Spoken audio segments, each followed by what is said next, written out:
Lesbian, గే, bisexual, transgender, queer, intersects అలైంగిక విధానంలో జీవనం గడిపే వ్యక్తులకు చెందిన మనోభావాలని గుర్తించి సుప్రీంకోర్టు న్యాయపరమైన హక్కులను పొందేందుకు అవకాశం కల్పించింది అని జిల్లా ప్రధాన న్యాయమూర్తి గంధం సునీత పేర్కొన్నారు. జిల్లా న్యాయ సేవాధికార సంస్థ కార్యాలయంలో LGBTQIA కమ్యూనిటీ సభ్యుల హక్కులపై ప్రత్యేక చట్టపరమైన అవగాహన శిక్షణ కార్యక్రమం వారి హక్కులను హరించడంలో క్వీర్ కమ్యూనిటీకి అవసరమైన సహాయం అందించడానికి పారాలీగల్ పాత్రపై శిక్షణ కార్యక్రమానికి జిల్లా ప్రధాన న్యాయమూర్తి ముఖ్య అతిథిగా పాల్గొన్నారు.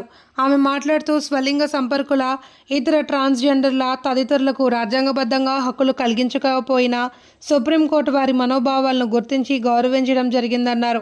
సుప్రీంకోర్టు చూపిన పెద్ద మనసు దృష్ట్యా మనం కూడా మనస, వాచ, కర్మన విధి నిర్వహణలో భాగస్వామ్యం కావాలన్నారు.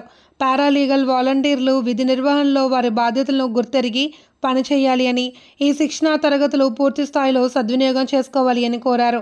ఎటువంటి సందేహాలు ఉన్నా నివృత్తి చేసుకోవాలన్నారు.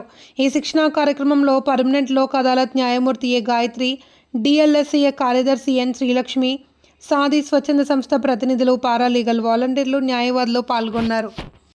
ట్రైనింగ్ సెషన్స్లో 2 ప్రోగ్రామ్స్, ఒకటి ఏంటంటే awareness programmes to paralegal volunteers. అది కాకుండా మనకు ఇప్పుడు మేడం చెప్పారు కదా, LGBTQIA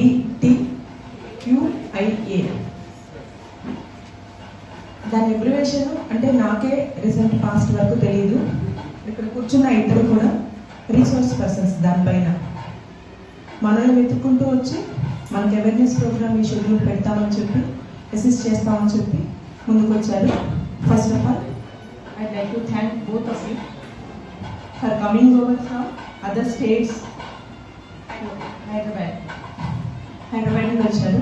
అదేంటంటే మనకి ఈ ఎవాల్యుయేషన్ ఏంటంటే మనకి లెస్బియన్స్ అంటే మీ అందరికీ తెలిసే ఉంటుంది కదా, లెస్బియన్స్, గే, బైసెక్సువల్, ఇంటర్సెక్సువల్, ట్రాన్స్జెండర్స్ వీళ్ళందరికీ కూడా మనకి సుప్రీంకోర్టు వారి కాన్స్టిట్యూషన్ బెంచ్లో వాళ్ళ రైట్స్ని రికగ్నైజ్ చేయడం జరిగింది. అది మనము బై బర్త్ మనం ఏంటనేది మనకి ఎవరికి తెలియదు. Because of our growth some changes are there in our body itself. అది కొంతమంది జనరల్గా ఉండేవి either male or female, feelings, maturity levels and other growth same ఉంటాయి. కానీ సమ్ వితౌట్ వాళ్ళ లోపాలు ఏమి అంటే వాళ్ళ డిఫెక్ట్స్ ఏమి లేకుండానే కొంతమందికి కొన్ని రకాలైన ఫీలింగ్స్ కానీ, డెవలప్మెంట్స్ కానీ, మెచ్యూరిటీ గ్రోత్ కానీ అనేది ఇండిఫరెంట్గా అని మనం ఇప్పుడు అనలేము. అలా ఉండడం మూలంగా ఏమేమి సొసైటీలో వాళ్ళకి తగిన ప్రాధాన్యత ఇవ్వకపోవడం కానీ, లేదా ఇలా ఉన్నారు ఇండిఫరెంట్గా అన్యాచురల్గా ఇట్లా ఉన్నాయి అనే భావన అనే మార్క్ని దాని మీద రుద్దడంతో